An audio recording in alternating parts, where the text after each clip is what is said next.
حضرت مولانا طارق جمیل صاحب کا واقعہ ہے. ایک شخص آیا مجھ سے ملنے کے لیے, خواجہ سرا. میں تو پہلی دفعہ زندگی میں کوئی خواجہ سرا مجھ سے ملا. میں سمجھا کہ پراپر آدمی, اتنی بڑی اس کی داڑھی اور رنگ ماشاءاللہ بڑی مردانہ وجہ. لیکن جب بات چیت کا انداز ہوتا ہے تھوڑا سا, وہ ایٹیٹیوڈ سے اندازہ ہو گیا کہ یہ مکمل مرد نہیں ہے. تو اس نے مجھے خود بتا دیا میں خواجہ سرا ہوں. میں نے کہا بھائی ہم سے ملنے کے لیے کیسے آیا آپ, اتنی بڑی داڑھی آپ کی. اس نے اپنا جو واقعہ سنایا نا, میں 3 دفعہ وہ واقعہ سناتے ہوئے رویا ہوں. اور جب وہ سنا رہا تھا اس وقت میری آنکھوں سے آنسو نکل رہے تھے. اس نے یہ ابھی بھی میرا بیان سنتا ہے وہ. اس نے واقعہ سنایا کہ میں جب پیدا ہوا تھا نا تو میں خواجہ سرا تھا. گھر میں ایسا بچہ پیدا ہو جائے والدین کی طرف سے عزت نہیں ملتی. جب 10-12 سال کا ہوا تو نہ بھائی مجھے عزت دے رہا ہے اور نہ میرا والد مجھے عزت دے رہا ہے. میں بھائی کے ساتھ کہتا ہوں مجھے باہر لے کے جاؤ تو وہ کہتے ہیں لوگ میرا مذاق اڑائیں گے تمہیں دیکھ کے. ظاہر اس کی حرکتیں تھوڑی زنانہ لڑکیوں والی حرکتیں ہوتی ہیں. اور والد بھی کہیں محفلوں میں نہیں لے کے جا رہے, ایک مذاق اڑایا جاتا ہے. کہنے ایک دفعہ میں کہیں گزر رہا تھا تو یہ جو ہوتے ہیں نا خواجہ سراؤں کی پوری ایک جماعت تھی, انہوں نے مجھے پہچان لیا, دیکھا اتنا اچھا اس وقت نا اس کی داڑھی, اور یعنی اس میں خواتین والی ہی علامتیں تھیں زیادہ. تو انہوں نے مجھے کہہ رہے اتنی عزت دی, کھانا کھلایا اور اپنے گرو کے پاس لے کر گئے. اور گرو نے کہا کہ تم ہمارے ایجنٹ بن جاؤ, ہم تمہیں پھر ڈانس ماس کروائیں گے, آدھے تمہارے آدھے ہمارے, جو بھی اس کا سیٹ کرے. مجھے پہلی دفعہ کہیں عزت ملی. تو لیکن میرے ابا کو پتہ چل گیا تو ابا نے لا کے طبیعت سے اڑ دیا کہ دوبارہ ان میں نہیں بیٹھنا. ٹھیک ہے ہم نے توبہ کر لی بھائی, برے لوگ ہیں, ڈانس ماس اچھی چیز نہیں ہے. ٹھیک ہے تو اب کیا ہوا, کہتے ہیں کہ پھر جو ہے نا کچھ دنوں میں کہیں کسی سے جھگڑا میرا ہوا کسی بات پہ, تو اس نے انتقام لینے کے لیے شکایت لگا دی ابا کو کہ یہ دوبارہ ان کے پاس گیا. حالانکہ وہ جھوٹی شکایت تھی. اب ابا کو لگا کہ یہ صحیح کہہ رہا ہے جس نے شکایت لگائی ہے, کیونکہ شبہ تو تھا نا ابا کو دوبارہ جائے گا. ابا نے پھر مارا. کہہ رہے میں بول رہا ہوں کہ میں نے یہ کام نہیں کیا, میں نہیں جا رہا ان کے پاس, میں نہ ناچ گانا سیکھ رہا ہوں, کچھ بھی نہیں.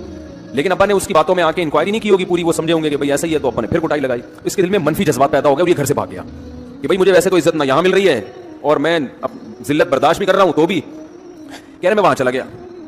تو جب میں وہاں گیا ہوں نا خواجہ سراؤں کے ہاں, تو وہی گرو اور ڈانس, اور پھر اس نے مشہور کچھ ایکٹروں کے نام بتائے جن کے ساتھ ہم ڈانس کرتے تھے, اور پیسے آنا شروع ہو گئے, آدھے گرو کی جیب میں آدھے ہماری, اور ہٹو بچوں.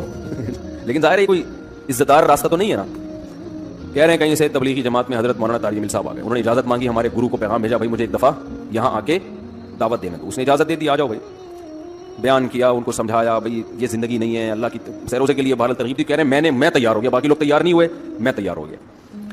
کہہ رہے میں نے گرو سے اجازت کی, اس نے کہا جاؤ لگا لو سیروزہ.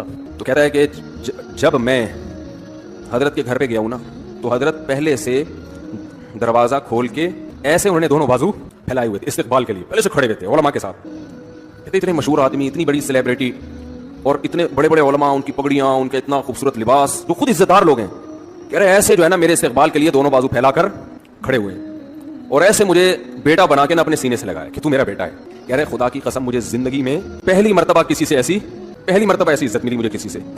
اور اس عزت دینے میں مولانا کا کوئی مفاد, بولو بھائی, کچھ بلکہ ذلت ہوگی نا. لوگ کہتے ہیں خواجہ سرا کو بیٹا بنایا ہوا ہے, اور اس وقت اس میں بیچارے میں کچھ زنانہ سی علامتیں بھی تھیں. تو خواجہ سرا کو کیا دے رہے ہیں, عزت دے رہے ہیں. کیا کسی تاجر پہ محنت کرو تو تھوڑا چندہ دے دے گا مدرسے, وہ ایسا ہی ہے نا.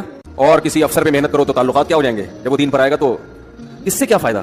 اس کو تو باپ ایسے ان لوگوں کو ریجیکٹ کر دیتے ہیں, بھائی اپنانے سے. کہہ رہے مجھے یہ اپنا رہے ہیں, ایسے سینے سے لگایا انہوں نے, اور مجھے سیروزے کی جماعت میں اپنے ساتھ لے کر گئے, کھلاتے تھے, بڑا خیال رکھوایا میرا. کہہ رہے اس کے بعد پھر میں نے گرو سے اجازت لی. وہ گرو چھوڑتے تھوڑی, ان کو پیسے ویسے دیے, جان چھڑائی نا, وہ بھی غلامی کی طرح نکلنا پڑتا ہے. پیسے دیے پتہ نہیں کتنے لاکھ یا کتنے ہزار روپے. وہاں سے پھر نکل کے 4 مہینے اس میں بھی خیال کیا. تو پھر تبلیغ کے بزرگوں سے ملا, پھر انہوں نے پورا مجھے بتایا کہ بھائی تم یہ علاج کرو تاکہ تمہارے اندر یہ زنانہ علامتیں ختم ہو. تو وہ علاج کر رہا تھا ماشاءاللہ, انجیکشن لگے, انجیکشن میں ڈاکٹروں کی بھی مدد کروائی. یہ ایسی لگایا جاتا ہے. ایک اسٹائل ہے لالو کھیت کا, تھپڑ لگانے کے بعد سوچتا ہے آدمی کہ اس کا ری ایکشن کیا ہوگا. تو مشرک کیا کرتا ہے, الفاظ کے بکھیڑوں میں الجھاتا ہے. آپ یہ آج کل یہ منجن بہت بک رہا ہے, بہت زیادہ بک رہا ہے یہ منجن. وہی میں بار بار کہتا ہوں نا, فرقہ واریت کے خلاف. میں کس کے خلاف ہوں, فرقہ واریت کے خلاف. لوگ کہتے ہیں ویل ڈن, یہ بندہ ہے نہ حنفی ہے, نہ شافی ہے, نہ دیوبندی ہے, نہ بریلوی ہے, نہ شیعہ ہے, نہ سنی ہے. واہ واہ, کام کیا ہو رہا ہے, نیا فرقہ لانچ. بجائے اتنے ساروں کو ختم کرنے کے ایک نیا مارکیٹ میں آ رہا ہے. لوگ کام نہیں دیکھ رہے, لوگ کیا دیکھ رہے ہیں, لیبل دیکھ رہے ہیں. تو بھائی ہم تو یہی چیخ کے تھک گئے, اللہ کے بندو لیبل مت دیکھو, کام دیکھو. دیکھو تبلیغ والے فرقہ واریت کے خلاف ہیں, کام سے پتہ چلتا ہے خلاف ہیں.